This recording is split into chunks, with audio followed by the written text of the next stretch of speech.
Ok, estamos de volta com a segunda parte da programação esportiva para destacar a rodada de ontem do Campeonato Brasileiro. Como já foi falado no primeiro bloco, começou com os jogos às 18 horas.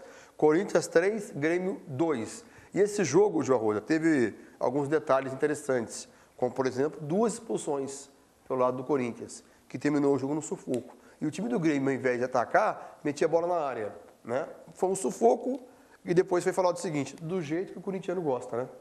Os corintianos sofreram muito nessa tarde de quarta-feira, um jogo com 3-2, como nós dissemos aí, né? O Corinthians saiu na frente com um pênalti aí muito polêmico, né? Um pênalti foi marcado a favor do Timão e o Chicão acabou convertendo, depois o Douglas fez um golaço de falta para cima do Júlio César que tinha feito grandes defesas no primeiro tempo. Aí no segundo tempo o Corinthians fez uma pressão inicial ali e foi para cima, acabou marcando 2 gols, né? Um do Paulinho e o outro também do Ramon. Depois tomou um gol no escanteio lá quando o André Lima foi lá e diminuiu o placar e acabou sofrendo um pouco aí, com o Liedson expulso, com o Edenilson expulso e o Grêmio tentou, mas não conseguiu. Com essas jogadas aéreas aí, acabou não dando certo e o Corinthians aí venceu aí com muito sofrimento e continua na liderança do Brasileiro. Vamos aos personagens da partida. O Edenilson foi expulso ontem, levou o segundo cartão amarelo, aquela confusão com relação à arbitragem. Vamos ouvir o atleta do Corinthians. Não, eu falei pra ele que eu já ia sair, né? Até pra não complicar a partida, pra não ficar fazendo cera. Porque eu já vi que o critério dele era de dar amarelo, tinha dado pro Liedson já. Tava com medo de prejudicar a equipe. Fui sair correndo e não sei o que ele pensou e acabou me dando amarelo. Agora não sei o que ele vai colocar na súmula, porque eu nem cheguei a me dirigir a ele. Falei só com o Ramon, que estava ali me dando auxílio. Falei, me levanta que eu já vou sair. Quando eu virei as costas, ele me deu amarelo. Mas acho que nossa equipe tem que levantar a cabeça e passar por cima de todas essas coisas. Hoje deu a demonstração aí que tá todo mundo junto. Se tiver que jogar com 7, a gente vai jogar com 10. E é isso aí que vai levar a gente pra frente. E depois de algumas... Teve o caso envolvendo o Edenilson, que ele falou o seguinte, que se o árbitro lembrasse, na opinião dele, que ele já tinha o primeiro amarelo, não levaria o segundo. Ele sentiu um ar de arrependimento ontem na arbitragem do jogo, já foi isso? Muitos árbitros acabam fazendo isso mesmo, né? Eles acabam pesando um pouco, né? Colocando 2 pesos, 2 medidas na hora de dar o cartão.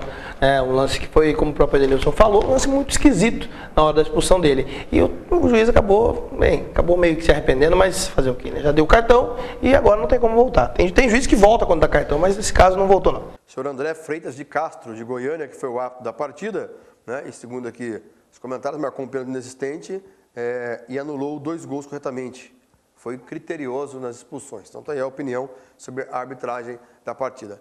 Quem apareceu bem ontem, depois de muitas polêmicas em relação ao jogo de domingo, as saídas do gol, teve falta, não teve, foi o Júlio César, que fez boas defesas no gol do Corinthians e também fala conosco. Eu acho que a confiança, ela existia ainda, mas é sempre complicado jogar por uma pressão. A gente sabe que a gente estava jogando hoje muito pressionado, que uma derrota hoje ia desencadear um monte de cobrança, com razão também. Eu acho que o torcedor corintiano, no começo do campeonato, ficou muito empolgado, viu um time que lutou, um time que correu e não estava as coisas conseguindo dar certo. Mas hoje essa vitória do jeito que o corintiano gosta, a gente tem que ressaltar também que não é legal sempre ter 2 a menos, ter essa pressão toda dentro de casa, ganhando de 3-1, deixar os caras fazer 2 e ficar aquele sufoco. Mas enfim, ganhamos e isso aí vai dar confiança pro resto do campeonato. Nosso grupo é o grupo mais unido que eu já trabalhei já. Hoje antes do jogo a gente reuniu só os jogadores, conversamos bastante. Fechamos a gente falando que a gente tinha que jogar hoje por nós, jogar pelo Tite, que é uma pessoa maravilhosa, que a gente tem muito prazer em correr e jogar por ele. Então, esse negócio de elenco rachado, que um não fala com o outro, isso é totalmente mentira. Isso quem falou não sabe o que está falando, porque o nosso elenco é um elenco que tem uma paz muito grande para trabalhar. Aí, bela atuação. Hoje a gente vai ouvir o Tite, o técnico do Corinthians, e a pergunta que fica no ar é o seguinte, será que essa vitória afasta aquele peso que estava nas costas do Tite, né? Porque existia uma pressão. Sim. Existe ainda, né? Só que o Corinthians largou bem ontem. Pressão existe sim. E o André Sanches, até em entrevista lá até o Jornal Lance, na terça-feira, disse que a culpa não é do Tite, sim dos jogadores. Se o Corinthians, caso fosse rebaixado, poderemos dizer assim, a culpa seria dos jogadores e não do Tite. O Tite que até se exaltou um pouco na entrevista coletiva, nós vamos acompanhar um trechinho aí, o Tite que agora está um pouco mais aliviado com essa vitória. Vamos ver o técnico do Corinthians, o Tite, falando sobre a vitória importantíssima, 3-2 ontem no Pacaembu, 18 horas. O Tite não é nenhum garoto que surgiu agora. O presidente Andrés, o Roberto, não caíram de paraquedas, tem toda uma história dentro do Corinthians. E o Corinthians é um grande clube, muito grande para ficar fazendo pressão para sair esse, ou dar nome para sair esse ou aquele. Isso é coisa nem de várzea que tu não faz mais. Então respeite a entidade Corinthians, respeite o passado de cada um desses dirigentes e respeite o técnico, a conduta do seu técnico. Critique se ele erra ou acerta aquele jogo. Agora, não coloque em dúvida a integridade moral do profissional. Isso eu não vou deixar. Beleza, tá aí o Corinthians, tem muita coisa para falar ainda hoje. Vamos fechar os jogos das 18 horas. Nós tivemos ontem Vasco 3, Ceará 1, foi especial para o Vasco, um jogo todo dedicado ao técnico do time do Vasco e também à equipe que está coladinha no G4, apesar de não precisar. O Vasco vai brigar pelo Campeonato Brasileiro. O Vasco está fazendo uma bela campanha, né? Inclusive até você disse que o Vasco, na sua opinião, é o time mais regular da temporada. O Vasco venceu o Ceará ontem por 3-1, né? Teve gols marcados aí pelo Elton. O gol do Ceará foi marcado pelo Washington numa atrapalhada do Fernando Praz. O goleiro do Vasco foi sair jogando, ele acabou se enrolando. Mas total. Mas o Vasco conseguiu uma grande vitória, 3-1 em cima do Ceará. E agora o Vasco está coladinho aí nos líderes do campeonato. O Vasco fazendo uma bela campanha, muito regular o time do Vasco, com o Diego Souza, com o Eder Luiz jogando muito, com o Alexandro, com o Felipe também. São os destaques desse time do Vasco aí, que agora jogou aí com incentivo aí do Ricardo Gomes, que está se recuperando. E o que é o futebol, hein? A pergunta de hoje é o seguinte: quem segura ou ninguém segura o Atlético Goianiense? 5ª vitória consecutiva. O Atlético Goianiense venceu muito bem o Coritiba jogando no Serra Dourada, teve mais um gol do Anselmo, inclusive o terceiro gol foi dele, né? Ele driblou o Edson Bastos em uma jogada bonita, e o Atlético Goianiense já está encostando entre os 8 primeiros colocados, o Atlético que estava lá na zona do rebaixamento, surpreendendo aí muita gente, a equipe de Goiás. Tá certo, já é o 10º, já é o 9º colocado, já está bem fixado na área da zona sul-americana, a equipe do Atlético Goianiense, que venceu ontem pelo placar de 3-1 o Coritiba. Atlético Paranaense 0, Atlético Mineiro 1. Achamos alguém para levantar a bola do Galo. Foi isso?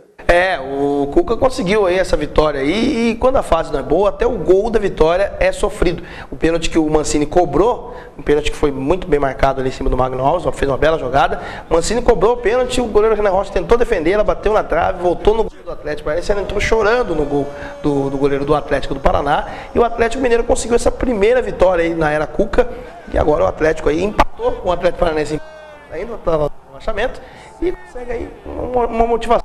O time do Galo diretamente com o Atlético Paranaense, com o Avaí, com o América Mineiro para brigar, para não cair no Campeonato Brasileiro. Que situação. E é o seguinte, esse Cruzeiro também é um time que, não disse por que veio, ele consegue alternar belíssimas partidas com jogos medíocres.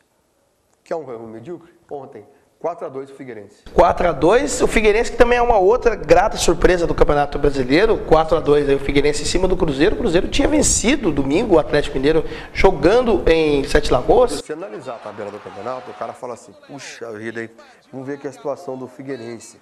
Vai pegar o Corinthians no Pacaembu e o Cruzeiro. Como vai somar? Fez 6 pontos. 6 pontos. 6 pontos e 2 equipes fortes. O Corinthians líder do campeonato. O Cruzeiro também tem um bom grupo, mas não consegue, como você disse, ter uma sequência de jogos bons. O Cruzeiro que jogou dessa vez em Ipatinga ontem e não em Uberlândia, acabou perdendo por 4-2 para o Figueirense. O resultado aí surpreendente do Figueira, que agora tem o São Paulo pela frente no sábado, em Santa Catarina. O Cruzeiro não adiantou muito o Montilho estar em campo, né? Mas o Figueirense foi lá e surpreendeu mais uma vez. Tá certo, grande resultado. Tivemos também ontem, numa rodada, São Paulo 1, Fluminense 2. Que coisa para o São Paulo desse irregular Fluminense. Uma rodada aí com muitos resultados surpreendentes. O São Paulo, que estava tentando aí a sua vitória de número 300 no estádio do Morumbi, acabou perdendo para o Fluminense aí com o Lanzini. Lanzini que depois que tomou aquele chapéu do Neymar, voltou a mostrar um bom futebol. Lanzini que fez um dos gols da vitória do Fluminense, e o São Paulo acabou diminuindo com o Rogério Ceni e tal. E ontem tivemos apenas 8.000 pessoas no Morumbi, com o frio que estava... Estava muito frio lá, e eu tenho uma opinião que quando o São Paulo não consegue um bom público no Morumbi, somente um público desse 8.000 pessoas, o Morumbi vira campo neutro. E aí os times que jogam como visitantes têm um pouco mais de tranquilidade, né? Acabam se saindo melhor aí contra o São Paulo. O São Paulo, para ter pressão no Morumbi, tem que ter pelo menos 30 mil, 40 mil. Tá certo, com o frio que fez ontem, é complicado ter 10.000 pessoas. A gente viu 8.000 ontem e o Fluminense saiu vencedor aí, com um Abelão cheio de improvisações na equipe tricolor carioca. O Palmeiras foi pegar ontem o Botafogo e teve uma série de problemas, né? O Marcos foi poupado, o Palmeiras não tinha o Luan, não tinha o Valdívia, que está na seleção, né? E depois, de última hora, perdeu o Kleber, que nem viajou. Então, o Palmeiras já é um time previsível. Sem Luan, sem Kleber, sem Valdívia, né? Quer dizer, foi complicado. Aí armou 5 volantes. Chico, Márcio Araújo, Marcos Assunção, Rivaldo jogou. Olha só. Quer dizer, montou tudo de direito ontem o time do Palmeiras. Em 30 minutos estava 2-0 para o Botafogo. Por outro lado, o Botafogo provou que é imbatível jogando no Engenhão. Botafogo que está fazendo uma outra campanha surpreendente, o Botafogo aí com um dos gols marcados pelo zagueiro Gustavo, que era do Atlético Paranaense, jogou no Palmeiras também. O Botafogo que tem o Elkson como grande destaque, jogou muito bem ontem contra o Palmeiras com essa retranca aí montada praticamente com esses volantes, embora tenha o Ricardo Bueno e o Fernandão jogando. O Ricardo Bueno estreou ontem com a camisa 9 do Palmeiras. Mas o Botafogo conseguiu mais uma vitória. O Botafogo é outro time que segue aí junto com os líderes do Campeonato Brasileiro. O Caio Júnior fazendo um belo trabalho com a equipe alvinegra lá de General Severiano. Ok. 3-0 para o Internacional contra o Santos. Para quem foi dormir mais cedo, estava 3-0 até os 30 do segundo tempo. Em 15 minutos, os meninos da Vila resolveram dar um show de bola e, para variar, Borges, que contratação acertada. Mas 2 gols do Borges, o Santos empatou e o Borges é artilheiro isolado do Brasileirão.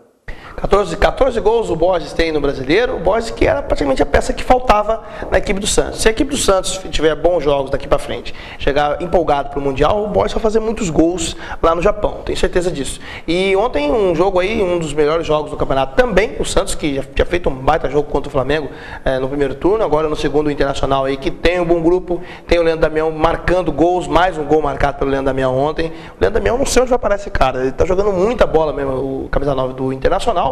E o Leandro Damião marcou um dos gols, como eu disse, o Inter abriu 3-0, o Santos foi lá e buscou 3-3, 2 gols marcados pelo Borges, o Neymar jogou também, o Ganso também esteve em campo, o Henrique fez mais um jogo aí pela camisa do Santos, e o Santos saiu aí com um bom resultado contra o Inter do Dorival Júnior. Belíssimo resultado. Para fechar a rodada, nós tivemos também ontem derrota do Mengão pro Avaí. Esse foi outro resultado surpreendente, uma rodada incrível do Campeonato Brasileiro, um início de retorno como nunca já visto no Campeonato Brasileiro. O Flamengo perdeu para o Avaí, né? E o segundo jogo com um gol do Lincoln. O Lincoln, que era do Palmeiras, tinha feito um gol aí contra no Clássico. Já fez em 2 semanas o que ele não fez em 2 anos no Palmeiras.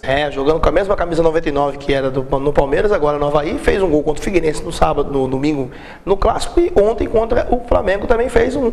E o Avaí venceu por 3-2 a equipe rubro-negra, o estádio cheio lá na ressacada, e o destaque do Flamengo foi mais uma vez ele. Ronaldinho Gaúcho fez 2 gols, inclusive um olímpico, com direito àquela comemoração que todo mundo fica dando risada da cara dele na televisão. 3-2 para o Avaí que continua na lanterna do Campeonato Brasileiro, uma rodada que mostra muito equilíbrio em todas as partes do campeonato. O Avaí agora com essa vitória 13 e equilibrou com os outros times que estão na zona do rebaixamento. Saiu do G4 lá debaixo do campeonato, tá certo? Então, portanto, esses foram os jogos de ontem do campeonato, que tem hoje Bahia e América fechando a rodada do Brasileirão. Eu vou um breve intervalo, na volta eu confiro a classificação, vamos falar de futebol pela Europa, outras negociações, o mundo da bola e outras informações esportivas. Voltamos já.